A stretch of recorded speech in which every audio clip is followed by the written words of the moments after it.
नमस्कार, स्वागत आहे तुमचे आमच्या चॅनेलमध्ये। आवाज महामुंबईचा, शोध बातमीचा, कौल मनाचा।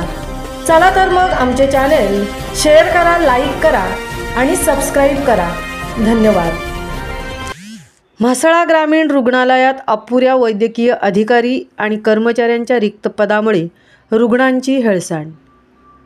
ग्रामीण रुग्णालयाला कायमस्वरूपी वैद्यकीय अधीक्षक मिळावा या मागणीला येत आहे बळ।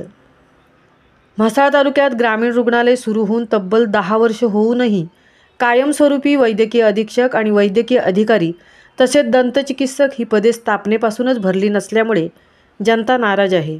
वैद्यकीय अधिकारी यांची 2 पदे आणि प्रयोगशाळा तंत्रज्ञ अधिकारी हे अत्यावश्यक पद रिक्त आहे, तर कार्यालयीन शिपाई नसल्यामुळे वरिष्ठ कनिष्ठ लिपिकांना कामकाज सोडून शिपायाचे काम करावे लागत आहे। सतत 12 ते 14 तास काम करणाऱ्या डॉक्टरांचा मागील 2 महिने पगारही झाला नाही। ही बाब गंभीर आहे।